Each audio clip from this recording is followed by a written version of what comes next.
Barbara Fuller stood at her kitchen counter, methodically slicing carrots for the beef stew she was preparing. At 68, her hands weren't as steady as they once were, but cooking was one of the many ways she showed love to her family. The afternoon sunlight streamed through the windows of her modest suburban home in Columbus, Ohio, illuminating the collection of family photos that adorned nearly every surface. The sound of her front door opening, followed by excited voices, brought a smile to her face. Her son Michael, his wife Vanessa, and their 3 children, Lily, 14, Ethan, 12, and Emma, 8, had arrived for their weekly Sunday dinner. "Grandma!" Emma's voice echoed through the house as she bounded into the kitchen, her pigtails bouncing with each step. She wrapped her arms around Barbara's waist. "There's my sunshine," Barbara said, wiping her hands on her apron to return the hug. "How was your science project?" "I got an A. Mrs. Peterson said my volcano was the best in class." Barbara beamed with pride. She had spent 3 evenings helping Emma perfect that papier-mâché volcano, carefully following YouTube tutorials to get the eruption just right. Michael entered the kitchen next, kissing his mother's cheek. "Something smells amazing, Mom." "Oh, just your favorite beef stew," Barbara replied, returning to her cutting board. "How's work been?" Michael's expression tightened slightly. "Challenging. The company's going through some restructuring. Nothing to worry about, though." Barbara noticed the worry lines around his eyes that contradicted his reassurance, but she didn't press. Michael had always been private about his troubles, even as a child. Vanessa appeared in the doorway, her designer handbag hanging from her forearm, phone in hand. She offered Barbara a polite smile that didn't quite reach her eyes. "Barbara, hi. You didn't need to go to all this trouble." "It's no trouble at all," Barbara insisted. "I love cooking for the family." Lily and Ethan trudged in, both glued to their phones. Barbara noticed Lily's new sneakers. They looked expensive, the kind that all the teenagers were wearing these days. "Those are nice shoes, Lily," Barbara commented. Lily glanced up briefly. "Yeah, Mom finally let me get them. All my friends have had them for months." Barbara nodded, remembering the $200 she had transferred to Michael's account last week, when he'd mentioned Lily had been feeling left out because of her outdated wardrobe. She didn't mind. Her pension and careful savings allowed her to help her family, and seeing her grandchildren happy was worth every penny. As they settled around the dining table, Barbara served the stew, fresh bread, and a garden salad. The conversation flowed, with the children sharing school stories and Michael discussing a potential business trip. "By the way," Barbara said during a lull in conversation, "I was thinking about Ethan's summer break. I know you mentioned he needs help with his reading, and I found this wonderful program at the library. I'd be happy to take him 3 times a week." Vanessa placed her fork down with deliberate care. "That's thoughtful, Barbara, but we've already enrolled him in a private tutoring service." "Oh," Barbara nodded. "Well, that sounds wonderful. I just thought—" "We've got it handled," Vanessa interrupted, her tone pleasant but firm.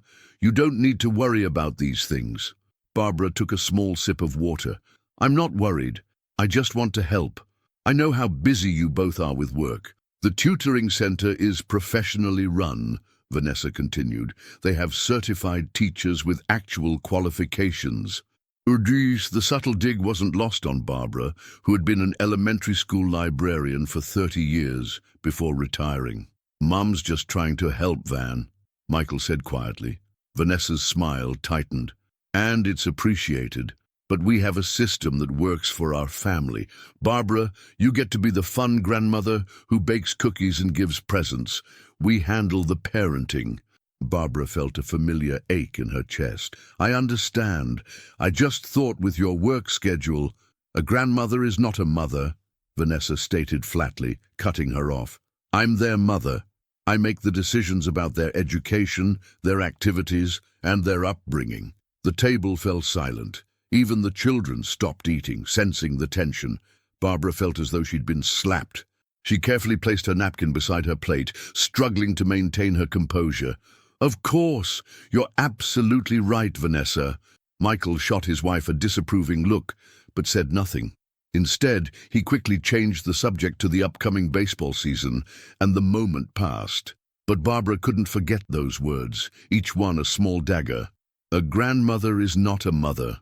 After dinner, as the family prepared to leave, Barbara discreetly slipped an envelope into Michael's jacket pocket, the money for Ethan's summer tutoring she had promised last week. She had written the check before dinner, having already anticipated her son's need even before he had to ask.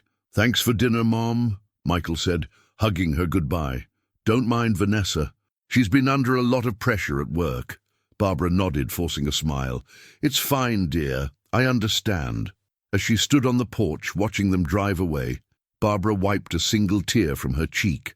Back inside, she moved to her small home office and opened the drawer where she kept her financial records. Inside was a folder labeled "Grandchildren," containing detailed notes of every contribution she had made over the years: school tuition assistance, sports equipment, dance lessons, orthodontist payments, and countless other expenses she had quietly covered when Michael and Vanessa struggled to make ends meet. She had never mentioned these contributions to anyone, never held them over her son's head, but as she stared at the substantial figures before her, Barbara wondered if perhaps it was time for some truths to come to light. The next morning, Barbara received a text from Michael. "Hey, Mom, thanks for the check. You really don't have to keep doing this." Barbara stared at the message for a long moment before typing her response. "I know I don't have to. I want to. I love you all." She set her phone down and gazed out the window at her garden, where spring flowers were just beginning to bloom.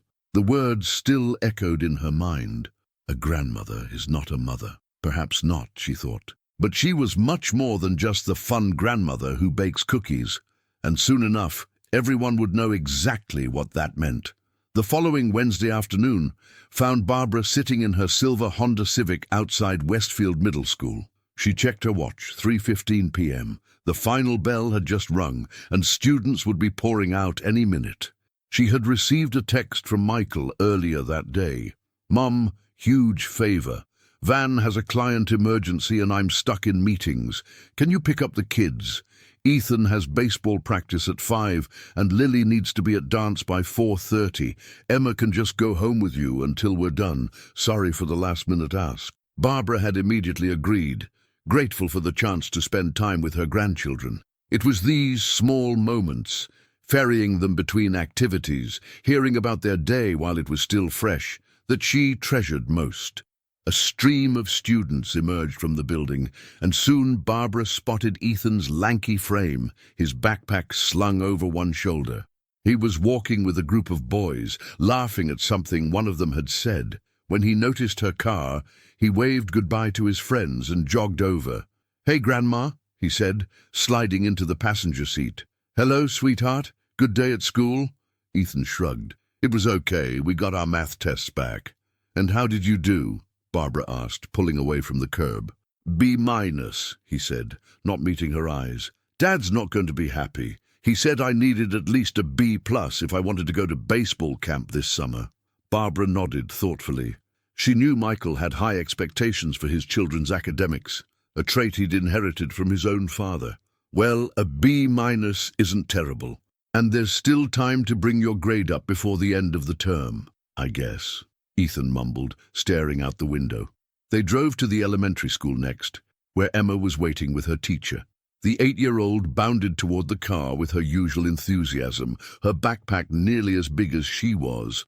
"Grandma, you're picking us up today."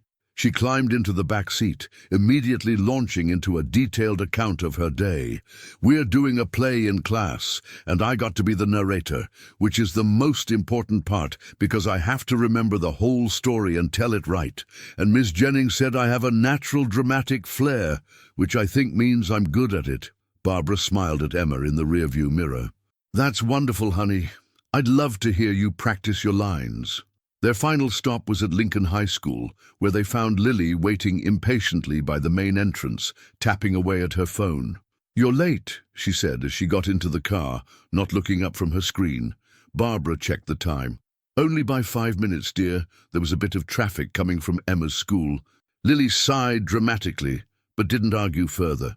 As they drove toward the dance studio, Barbara noticed her granddaughter's unusually quiet demeanor. "Everything all right, Lily? You seem a bit down."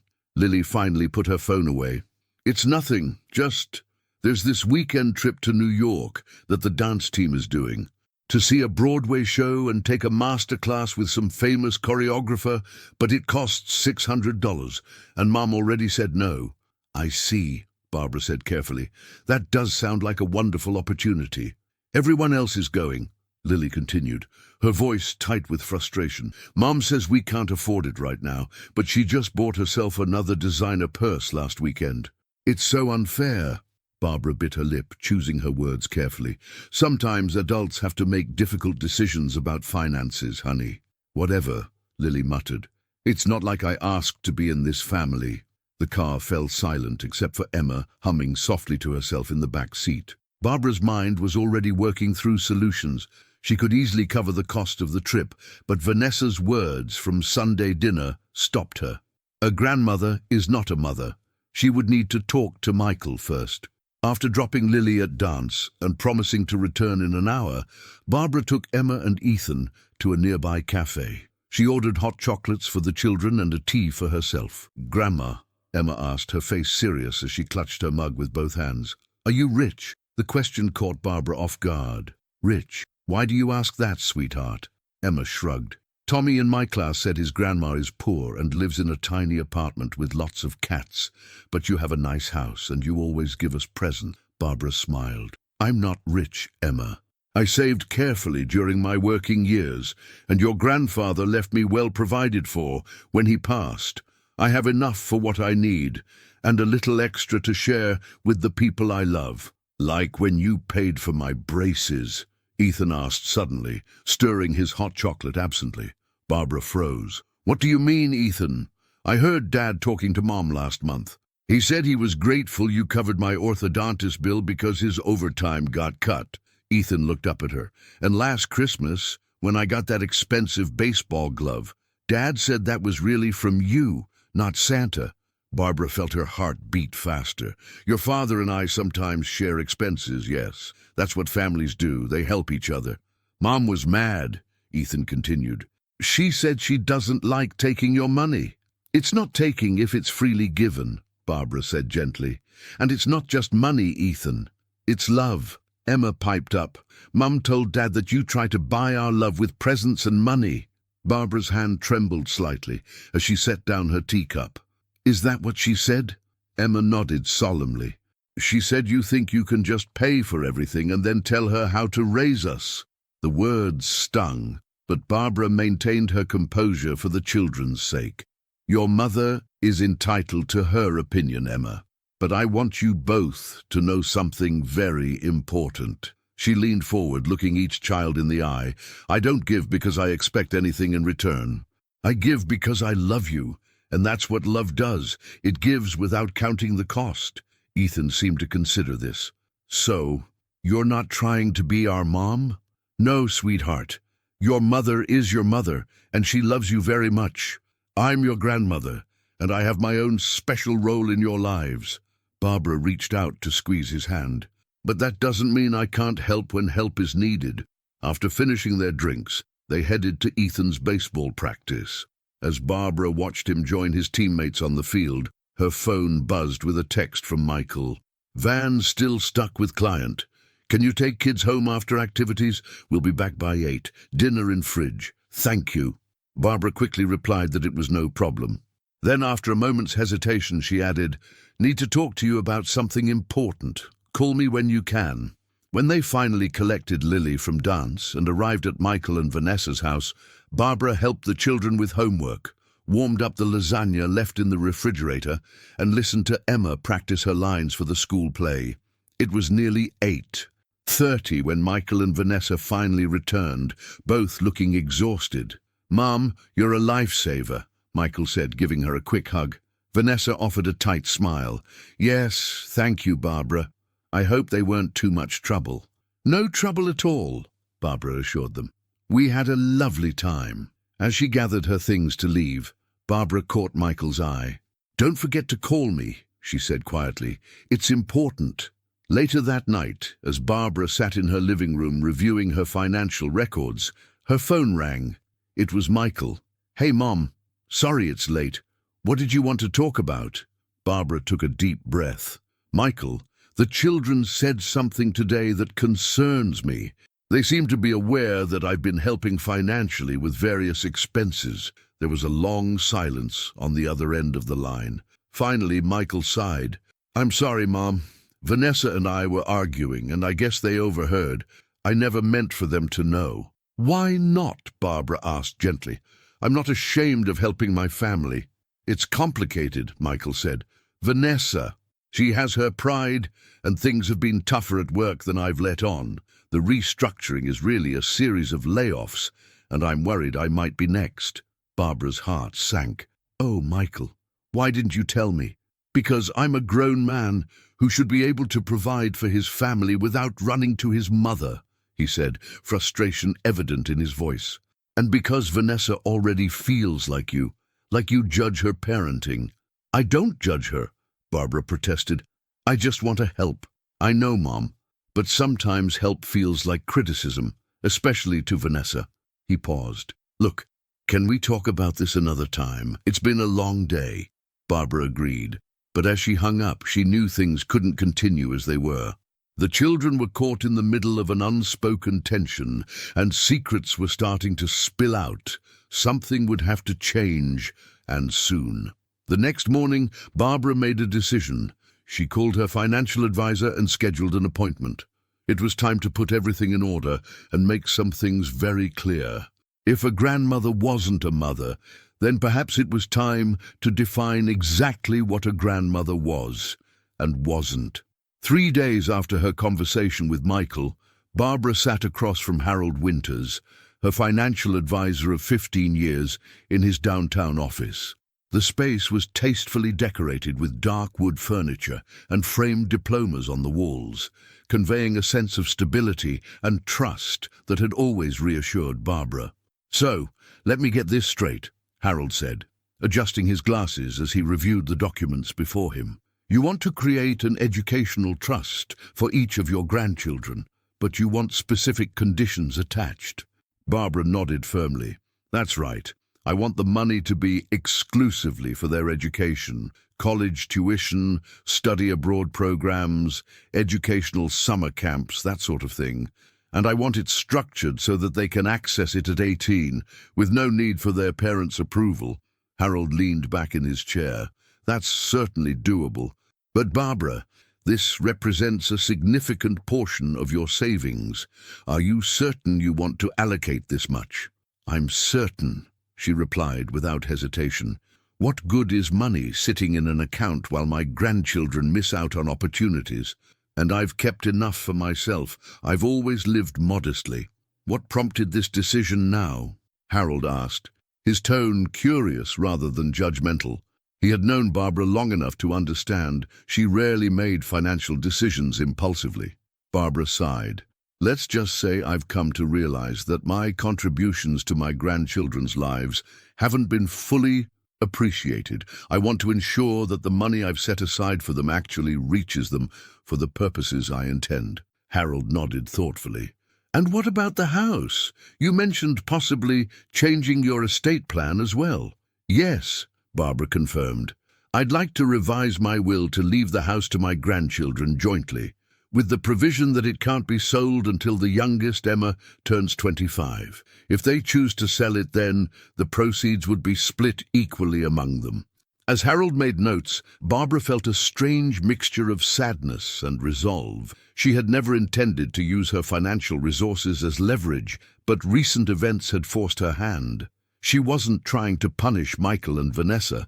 She just wanted to ensure her grandchildren's future was secure, regardless of their parents' financial situation or Vanessa's pride.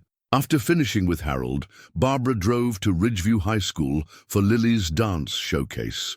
She had promised her granddaughter she would attend, even though Michael and Vanessa couldn't make it due to work commitments. As she found a seat near the front, Barbara noticed several other grandparents scattered throughout the audience, all there to support their grandchildren when parents couldn't be. The showcase was impressive, with Lily's team performing a contemporary piece that earned enthusiastic applause. Barbara's chest swelled with pride as she watched her granddaughter move gracefully across the stage, her face alight with the joy of performing. After the show, she waited in the lobby with a small bouquet of pink roses, Lily's favorite. "Grandma!" Lily called out, rushing toward her still in her dance costume, her face flushed with exertion and excitement. "You came!" Of course I did, sweetheart. I wouldn't have missed it." Barbara handed her the flowers. "You were absolutely beautiful up there." Lily buried her face in the roses, inhaling their scent. "Thanks. I wish Mom and Dad could have seen it." "They wanted to be here," Barbara assured her. "They're very proud of you." Lily's expression clouded slightly.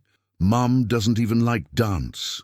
She thinks it's a waste of time and money. She wants me to focus on academics like Ethan." Barbara chose her words carefully. "Your mother wants what's best for your future, but sometimes parents and children have different ideas about what that means." "Did you and Dad disagree about stuff when he was my age?" Lily asked as they walked toward the parking lot. Barbara laughed softly. "Oh, constantly. Your father wanted to quit school at 16 to become a rock musician. I had to practically drag him to college applications." Lily looked surprised. "Dad wanted to be a musician? He never told me that." "There's probably a lot your parents haven't told you about their younger days," Barbara said with a smile. "Just like there's probably a lot you don't tell them." They reached Barbara's car, and Lily hesitated before getting in. "Grandma, can I ask you something?" "Anything, dear." "Do you think I'm good enough to dance professionally someday? Like for real?" The vulnerability in her granddaughter's voice touched Barbara deeply. "I think you have exceptional talent, Lily, and more importantly, you have passion. With hard work and the right training, yes, I absolutely believe you could dance professionally." Lily's eyes brightened. "Really? Really?" Barbara confirmed. "But it would take dedication and sacrifice, and a lot of support." "Mum would never support it," Lily said, her shoulders slumping. "She thinks dance is just a hobby." Barbara opened the car door for her granddaughter. "Well, sometimes support comes from unexpected places. Now how about some dinner before I take you home?" Over burgers at Lily's favorite diner, Barbara casually brought up the New York trip. "So this dance workshop in New York, when would that be?" "Next month," Lily said, picking at her fries. "But it doesn't matter. We can't afford it, remember." Barbara took a sip of her iced tea. "Or what if money wasn't the issue? Would your mother object for other reasons?" Lily thought for a moment. "I don't think so. Our dance teacher would chaperone, and it's only for the weekend. Mum just said it was too expensive right now, especially with Ethan's baseball camp coming up." "I see," Barbara nodded. "And this choreographer, is he someone important in the dance world?" Lily's eyes lit up. "Marcus Rivera. He choreographed for Broadway and works with major dance companies. Our teacher says it's a huge opportunity." Barbara made a mental note of the name. "Well, perhaps things will work out. You never know."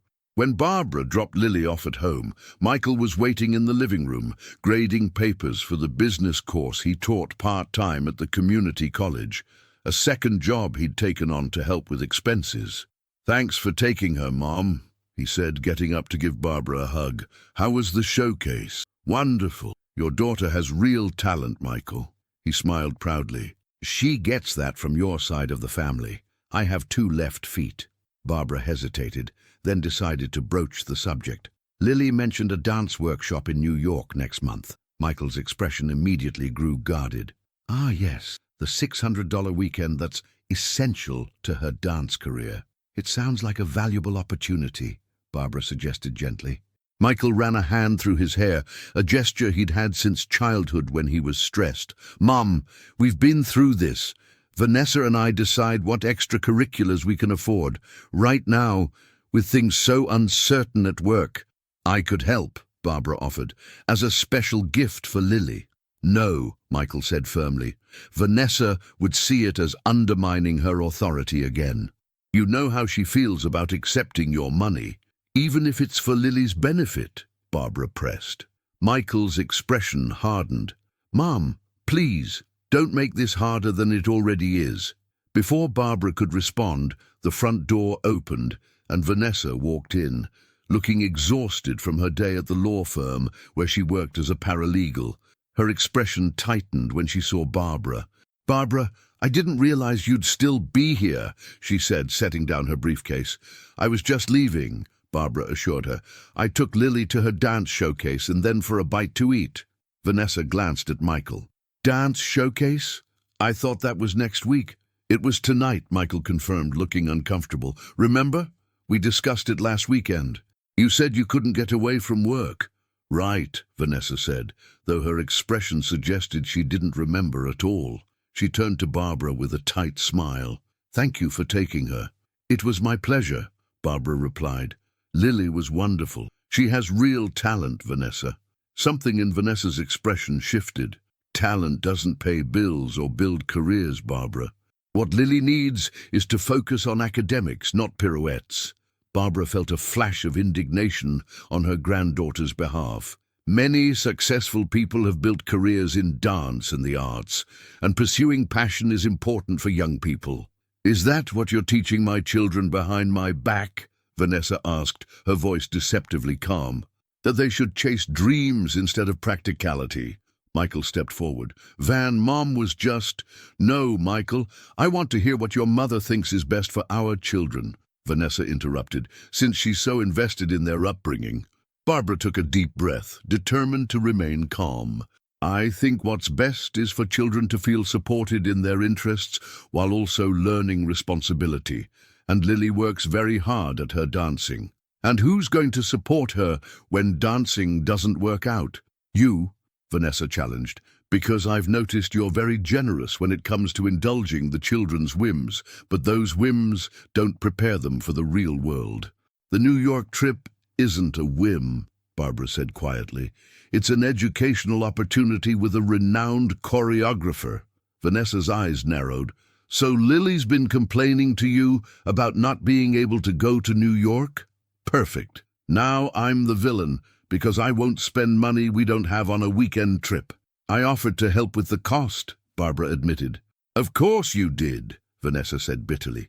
"Because why miss an opportunity to show what a wonderful, generous grandmother you are, while making us look like the mean parents who say no?" "That's not my intention at all," Barbara protested.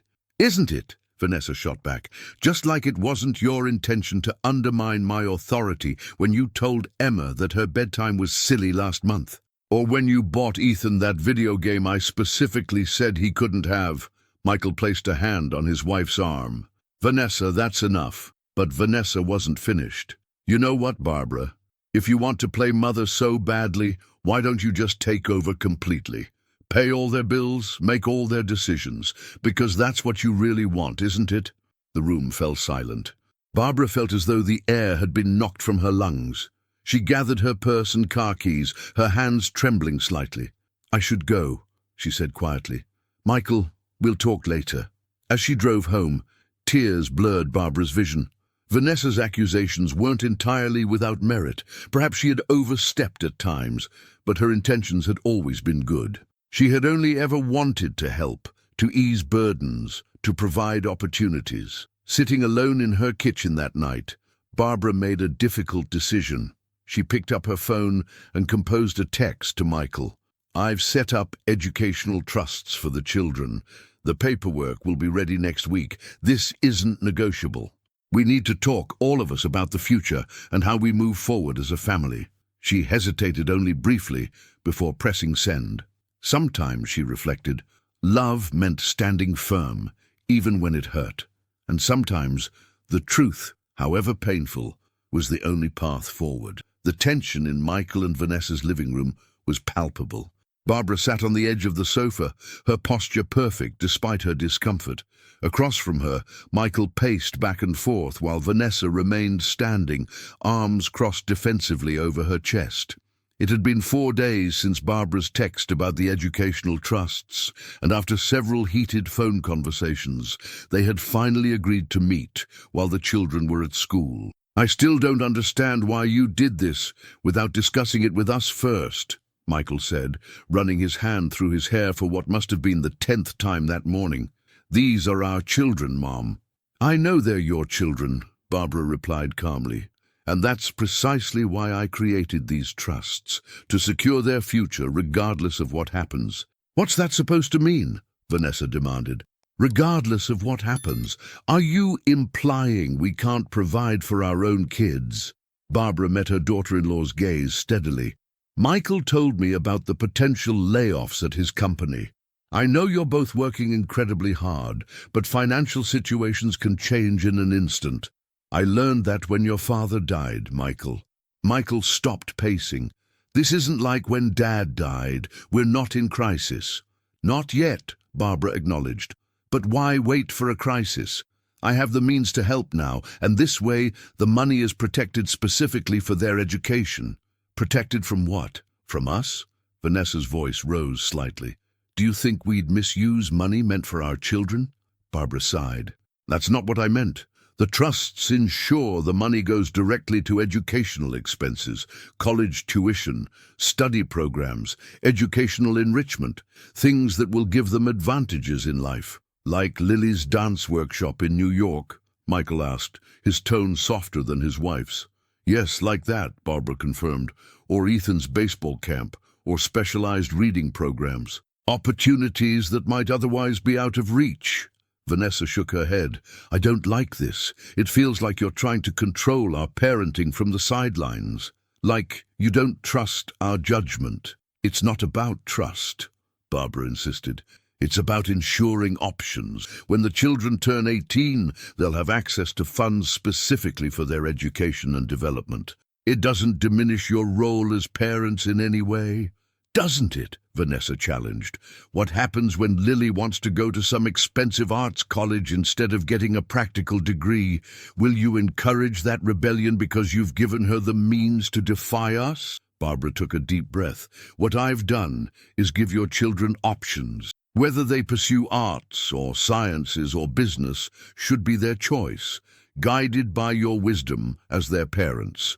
But having financial constraints removed from the equation means their choices can be based on passion and aptitude, not just affordability."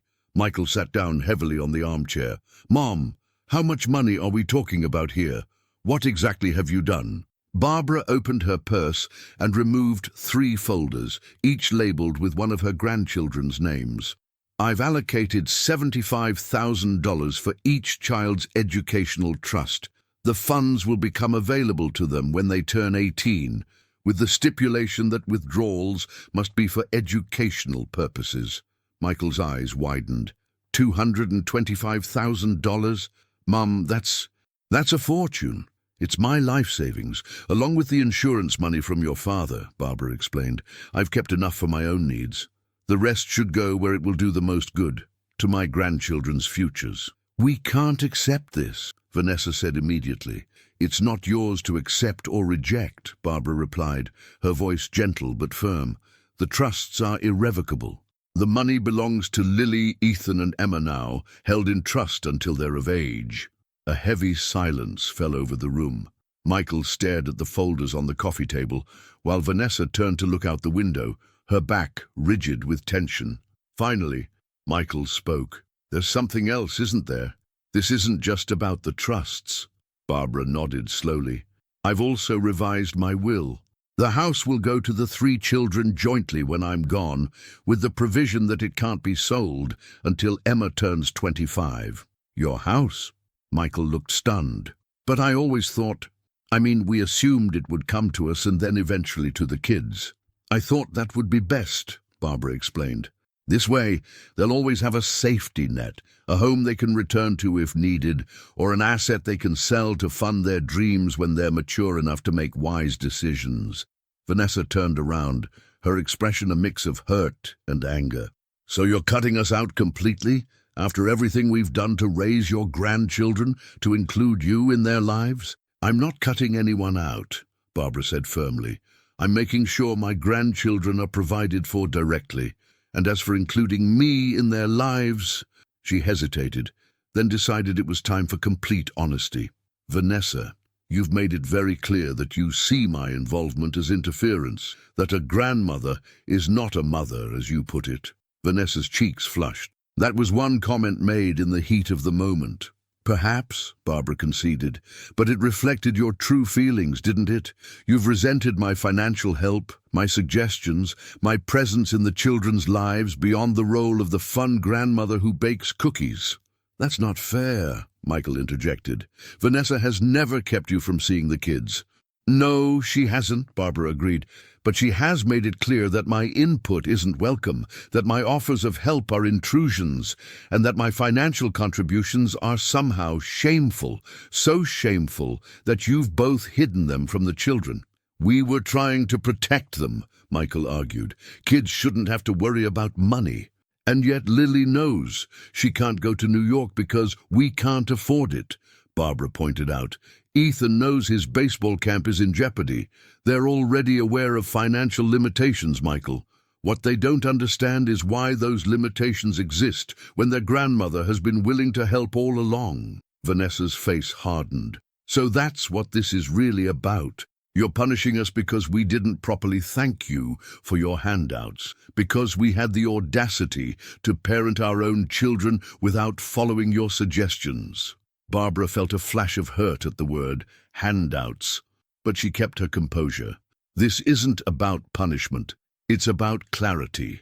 I want to be clear about my role in my grandchildren's lives, not as a replacement for their parents, but as another adult who loves them and wants to support their growth and dreams. By going behind our backs to set up trusts we knew nothing about," Michael's tone was incredulous, "by ensuring that my contributions to their future can't be dismissed or hidden away," Barbara corrected gently. "I've watched you struggle financially for years, Michael. I've transferred money to your account when bills were due, paid for extracurriculars, covered medical expenses. I've never asked for recognition, but I won't have my support treated as something shameful either." Michael looked down, his expression troubled. "I never meant to make you feel that way, Mom. You know how grateful I am for everything you've done." "I know you are," Barbara said softly. "But gratitude that's expressed in private while the help is concealed from the children sends a mixed message. They're old enough to understand that families support each other in different ways." Vanessa moved to sit beside Michael, her anger seemingly deflated. "What exactly do you want from us, Barbara? An announcement at dinner that Grandma pays for everything? A medal for being so generous?" Barbara shook her head. "What I want is honesty. I want the children to know that I support their interests and education because I love them, not because I'm trying to undermine your authority. I want them to understand that my financial contributions aren't secret handouts, but expressions of love from one generation to the next." The room fell silent again as Michael and Vanessa absorbed her words. Finally, Michael picked up one of the folders and opened it, scanning the legal documents inside. "Does this mean you'll be telling the children about these trusts?" he asked. "I think they should know," Barbara replied. "Not every detail, but the general idea that their education is provided for. It might relieve some of their anxiety, especially Lily's, about her future in dance." Vanessa's expression tightened again. "So Lily gets to pursue her dance dreams regardless of what we think is best for her." "Lily gets to know that her education, whatever form that takes, won't be limited by finances," Barbara clarified. "You're still her parents. Your guidance and values will shape her choices more than any trust fund could." Michael closed the folder and looked at his mother. "I don't agree with how you've done this, Mom, but I understand why. And I'm sorry if we made you feel like your contributions weren't appreciated." Barbara felt a small knot of tension release in her chest. "Thank you, Michael." Vanessa remained silent for a long moment, then spoke in a more measured tone than before. "I need time to process this, but I want to be clear about one thing. We've never intended to hide your generosity out of shame. I just wanted the children to respect our authority as their parents, not see us as financially dependent on their grandmother." "Pride is a complicated thing," Barbara acknowledged. "I understand that more than you might think, but there's no shame in accepting help from family. That's what family is for." As Barbara prepared to leave, Michael walked her to the door. "Mom, about Lily's New York trip." Barbara waited, saying nothing. "If it's really that important to her development, maybe we could reconsider," he said hesitantly, "especially now that we know about the trusts." Barbara squeezed his arm gently. "That's between you and Vanessa. I've made my position clear, but you're her parents. You need to decide together." On the drive home, Barbara felt emotionally drained, but strangely liberated. The truth, or at least part of it, was finally out in the open. She had no illusions that one conversation would resolve years of tension, but it was a start. That evening, her phone chimed with a text from Michael. "Family dinner at our place this Sunday. We've decided to talk to the kids about everything. All of us together. Are you free?" Barbara smiled as she typed her reply. "I'll be there, thank you." She set down her phone and gazed at the family photos arranged on her mantelpiece. Snapshots of birthdays, graduations, vacations, each one a moment where her love for her family had been captured in time. She had always believed that love meant giving without expectation of return. But perhaps real love also required honesty, the courage to speak difficult truths, and the wisdom to know when silence did more harm than good. The next step wouldn't be easy. The children would have questions, might even see their parents differently once they understood the full picture. But families were resilient, Barbara reminded herself. And truth, however uncomfortable in the moment, was always the surest foundation for moving forward. Sunday arrived with ominous grey clouds gathering over Columbus, promising an afternoon shower. Barbara stood on her front porch, smoothing down her navy blue dress and checking her watch. It was 4:15 p.m. She had 45 minutes before she needed to be at Michael and Vanessa's house for the family dinner. In her hands, she held a freshly baked apple pie, still warm from the oven, and a small gift bag containing 3 identical envelopes, one for each grandchild. The weight of what was to come settled heavily on her shoulders. After their confrontation earlier in the week, Michael and Vanessa had agreed that the children deserved to know the truth about Barbara's financial contributions to their lives. But how would they react? Would they resent their parents for the secrecy? Would they see Barbara differently? These questions had kept her awake for much of the previous night. As she drove through the familiar streets of her son's neighborhood, Barbara rehearsed what she might say to her grandchildren. She had decided to be straightforward but gentle. No accusations, no resentment, just honest explanations of why she had chosen to create the educational trusts and how she hoped they would benefit from them. When she arrived, the atmosphere inside Michael and Vanessa's house was noticeably tense. Michael greeted her with a quick hug, his smile not quite reaching his eyes. Vanessa offered a polite nod from the kitchen, where she was putting the finishing touches on dinner. The children, sensing the unusual mood, were subdued. Ethan playing a handheld video game in the corner of the living room, Lily texting on her phone, and Emma coloring quietly at the coffee table. "Grandma brought pie," Michael announced with forced cheerfulness as Barbara set her offerings on the counter. "Apple?" Emma asked, looking up from her coloring book with genuine enthusiasm. "Of course," Barbara smiled. "Your favorite." "With ice cream?" Ethan chimed in, momentarily looking up from his game. "Is there any other way to eat apple pie?" Barbara winked at him. Dinner itself was a strained affair. Vanessa had prepared lasagna, Barbara's recipe, she noted with surprise, and a fresh salad.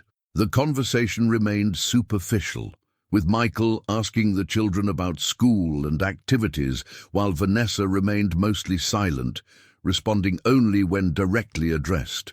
Finally, as they finished the main course, Michael cleared his throat and exchanged a meaningful glance with his wife. "Kids, before we have dessert, there's something important we need to talk about as a family," he began, his voice steady despite the tension evident in his posture. The children immediately sensed the shift in tone. Lily put her phone face down on the table, Ethan sat up straighter, and Emma's eyes widened with concern. "Are we in trouble?" she asked in a small voice. "No, sweetheart, not at all," Michael assured her quickly. This is about our family and about being honest with each other. Vanessa took a deep breath. Your father and I haven't been completely honest with you about some things, and we think it's time we were. Lily's expression turned wary. Is this about Dad's job? Are we moving or something? No, we're not moving, Michael said. Though yes, things at my company are a bit uncertain right now, but that's not what this is about. He paused, seemingly struggling to find the right words. This is about Grandma and how she's been helping our family. 3 pairs of young eyes turned toward Barbara, who smiled encouragingly at her son. You know how you've been able to do certain activities, like baseball camp, Ethan, or dance classes, Lily, or that science program last summer, Emma? Michael continued. And how we've been able to afford things like braces and school trips and new clothes when you need them? The children nodded, clearly confused about where this was leading. Well, Michael said, the truth is that Grandma has been helping us pay for many of those things, for years actually. A moment of silence followed as the children processed this information. Like, she gives you money? Ethan asked, looking between his father and grandmother. Yes, Michael confirmed. Grandma has been very generous with her savings to make sure you all have opportunities and experiences that your mom and I might not have been able to provide on our own. Barbara watched as understanding dawned on each child's face, confusion giving way to surprise, then thoughtfulness. Is that why you were able to get me the new baseball glove last Christmas? Ethan asked his father directly. The one you said was too expensive at first? Michael nodded, a flush creeping up his neck. Yes, Grandma helped with that. And my braces? Lily touched her now straight teeth self-consciously. Your grandmother covered most of the cost, Vanessa spoke up, her voice quieter than usual. The insurance only paid for a small portion. Emma looked at Barbara with wide eyes. Did you pay for my birthday party at the Science Museum too? The one with the sleepover and the planetarium show? Barbara nodded. I did, sweetheart. It made me happy to see how much you enjoyed it. But why didn't you tell us? Lily asked, addressing her parents with a hint of accusation in her tone. Why did you make it seem like it all came from you? Vanessa and Michael exchanged uncomfortable glances. That's complicated, Vanessa began. We wanted you to see us as your providers, your protectors. We didn't want you to think we couldn't take care of you properly. It was a matter of pride, Michael added more bluntly. And that was wrong of us. We should have been honest about Grandma's help. Barbara decided it was time to join the conversation directly. Your parents have always worked very hard to give you the best life possible, she said gently. My contributions were never because they weren't doing enough. They were because I had the means to help, and nothing makes me happier than seeing you 3 thrive. There's something else we need to tell you, Michael continued, nodding toward Barbara. Grandma has set up special accounts for each of you, trusts for your education. What does that mean? Emma asked. Barbara leaned forward slightly. It means I've put aside money specifically for your education, for college, or any other kind of learning you might want to pursue when you're older. When you turn 18, you'll be able to use that money to help pay for your schooling. How much money? Ethan asked pragmatically. Ethan, Vanessa admonished, that's not polite. It's all right, Barbara assured her. It's a fair question. She turned to her grandson. I've set aside $75,000 for each of you. The children's eyes widened almost comically. $75,000, Lily repeated, her voice rising in disbelief. Each? Barbara nodded. Education is expensive, especially college. This will help make sure you can go wherever your talents and hard work take you, without worrying too much about the cost. Does this mean... Lily began hesitantly, glancing at her mother. Does this mean I could go to dance school, if I'm good enough? A tense silence fell over the table. Barbara held her breath, watching Vanessa carefully. This was precisely the type of question that had caused conflict between them. To her surprise, Vanessa's expression softened slightly. If that's truly what you want when the time comes, and if you've worked hard enough to earn a place at a good program, then yes, the trust would help make that possible. Lily's face lit up with hope, but Vanessa held up a cautioning hand. But this doesn't change our expectations about your academics, Lily. Dance might be your passion, but you still need a well-rounded education. I know, Lily nodded quickly. I promise. I'll keep my grades up. Barbara reached for the gift bag she had brought and placed it on the table. I have something for each of you, she said, removing the 3 envelopes. She handed one to each grandchild, their names written in her neat cursive on the front. What's this? Emma asked, already tearing into hers with characteristic enthusiasm. Letters, Barbara explained. I wrote each of you a letter explaining why I created these trusts and what my hopes are for your futures. You don't have to read them now.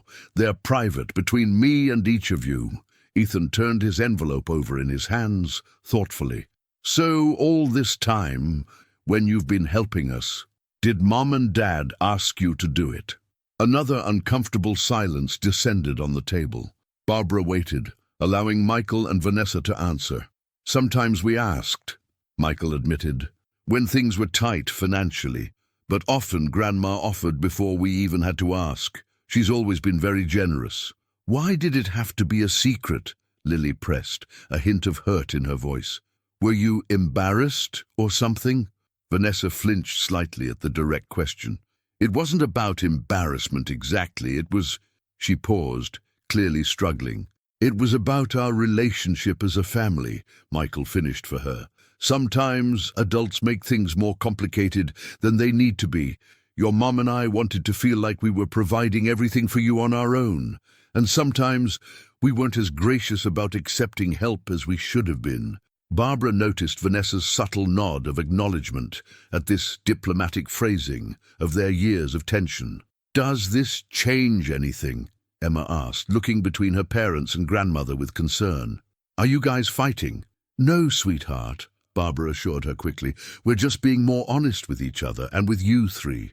And there's one more thing, Michael added, glancing at Barbara, about Lily's dance workshop in New York next month. Lily's head snapped up, her expression a mixture of hope and wariness. Your mother and I have discussed it, Michael continued, and we've decided that you can go.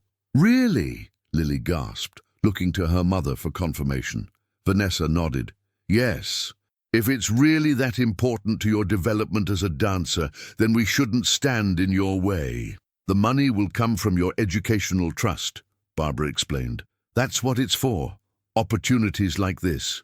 Lily's eyes filled with tears. Thank you, she whispered, looking between her parents and grandmother. Thank you all. As they moved on to dessert, apple pie with ice cream as promised, Barbara noticed a subtle shift in the atmosphere. The tension hadn't disappeared entirely, but it had transformed into something more thoughtful, more open. The children asked questions about the trusts, about Barbara's financial help over the years, and about why their parents had kept it secret. Michael and Vanessa answered honestly, if sometimes uncomfortably, and Barbara filled in gaps where appropriate. Later, as they cleared the table, Barbara found herself alone in the kitchen with Vanessa, loading the dishwasher in companionable silence. Thank you, Vanessa said suddenly, her voice low so the others wouldn't hear from the living room, for not making us look bad to the children. You could have, but you didn't. Barbara paused, surprised by the acknowledgement. That was never my intention, Vanessa. We're all on the same team here, the children's team. Vanessa nodded, her eyes fixed on the plate she was rinsing. I know I haven't always made that easy. I've been defensive about my role as their mother. That's understandable, Barbara replied gently. They're your children. You want to be everything to them. But I can't be, Vanessa admitted, her voice barely above a whisper. Not financially, not in every way they need. And that's hard to accept sometimes. Barbara placed a hand on her daughter-in-law's shoulder. No parent can be everything. That's why children need a village. Grandparents, teachers, coaches, people who support what you and Michael are building. Vanessa looked up finally, meeting Barbara's eyes. I'm sorry for what I said about a grandmother not being a mother. It was cruel, and it wasn't even true. You've been more of a mother to them in some ways than I've been able to be, working so many hours. Barbara felt a lump form in her throat. You're an excellent mother, Vanessa. Different from me, certainly, but that's as it should be. Times change, parenting changes. What matters is that they know they're loved. From the living room came the sound of laughter. Ethan was apparently telling a story that had both his sisters in stitches. The familiar sound washed over Barbara like a warm wave, reminding her of what truly mattered. "Shall we join them?" She suggested, closing the dishwasher. Vanessa nodded, a small but genuine smile touching her lips. "Yes, let's." As they walked toward the living room together, Barbara felt cautiously optimistic. The road ahead might still have its bumps, but at least now they were all traveling it with their eyes open, the secrets and resentments no longer weighing them down quite so heavily. 3 months had passed since the Sunday dinner revelation, and the Fuller family landscape had shifted in subtle but significant ways. Barbara sat in the bleachers at Westfield Middle School's baseball field, watching Ethan's championship game with Emma beside her, the early autumn sun warming their faces. Michael sat on her other side, occasionally jumping to his feet to cheer for his son.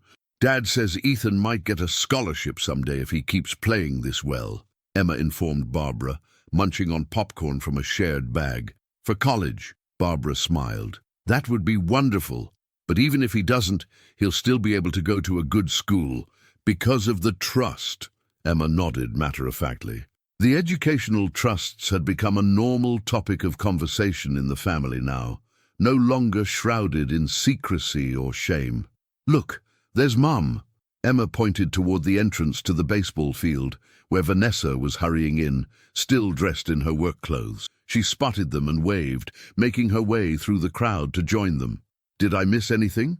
she asked breathlessly, as she squeezed in beside Michael. "2 innings, he replied, giving her a quick kiss.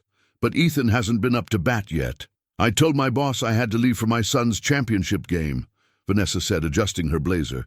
"He actually wished me luck, Ethan's luck, I mean." Barbara noticed the change in Vanessa's demeanor, the pride with which she claimed her role as a mother, even in her professional setting. It was one of many small shifts she had observed over the past months. "Where's Lily?" Vanessa asked, looking around. "Dance rehearsal," Michael replied. "She said she tried to make it for the last inning." As if on cue, Barbara's phone buzzed with a text from her eldest granddaughter. "Just finished. On my way with Carrie's mom. Save me a seat." The New York dance workshop had been transformative for Lily. She had returned with newfound confidence and determination, having impressed the choreographer enough to receive an invitation to apply for a summer intensive program the following year. Rather than causing more tension, this opportunity had become a point of pride for the whole family. Even Vanessa had taken to showing friends videos of Lily's performances. On the field, Ethan stepped up to the plate, adjusting his helmet nervously. The bases were loaded, and his team was down by 1 run in the bottom of the 6th inning. "Come on, Ethan," Michael called out, his hands cupped around his mouth. "You've got this, buddy." Barbara held her breath as the first pitch came in, a strike. Ethan adjusted his stance, focusing intently on the pitcher. The second pitch, a ball, high and outside.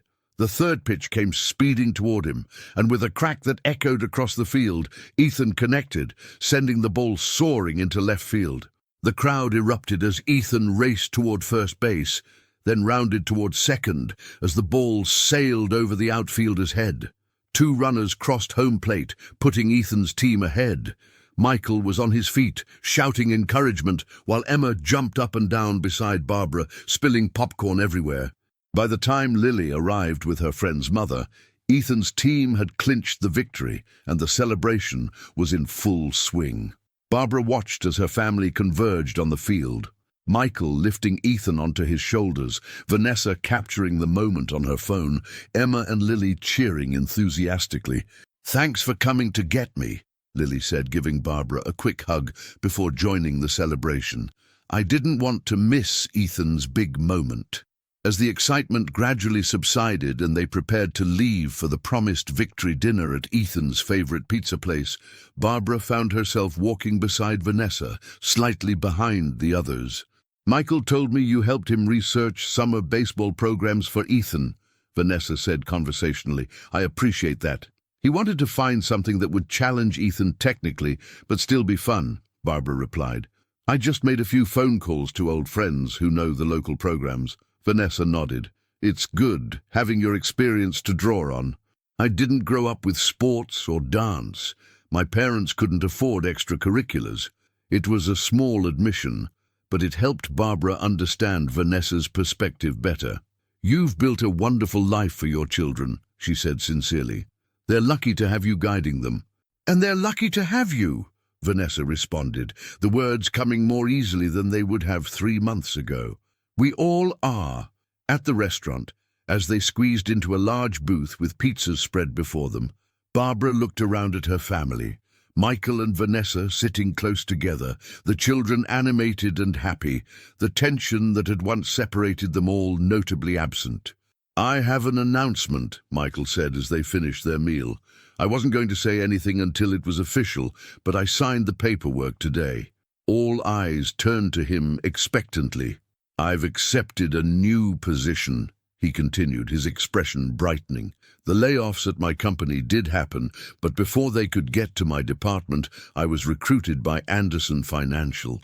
Better salary, better benefits, and a more stable future. That's wonderful news, Barbara exclaimed, as the children peppered him with questions about what this meant for the family. It means, Michael said, looking directly at Barbara, that we'll be more self-sufficient. The trust funds are still incredibly important for the kids' future, but for day-to-day expenses. He reached for Vanessa's hand. We'll be on more solid ground.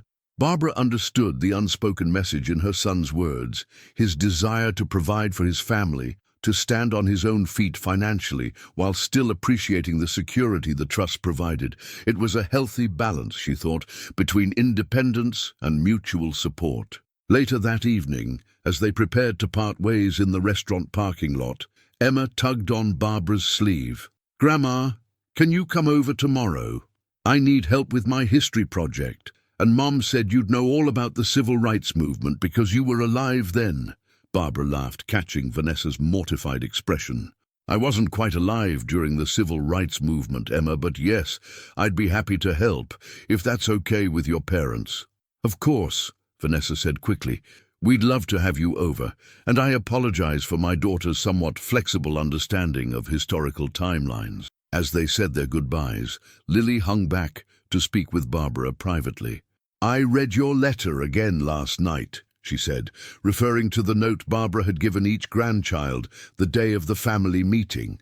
The part where you said your greatest wish was for us to become the people we're meant to be, not just the people others expect us to be. Barbara nodded, remembering the words she had written with such care. That's still my wish for all of you. I think Mom's starting to understand that, Lily said thoughtfully. She actually asked me yesterday what my 10-year plan for dance might look like. She never would have done that before. Barbara felt a profound sense of gratitude wash over her. People can surprise you, Lily. Sometimes they just need time to adjust their expectations. Driving home that evening, Barbara reflected on the journey their family had taken over the past few months. The revelation of her financial support had been painful at first, but ultimately healing. The trusts were now viewed not as interference, but as expressions of love and investment in the future.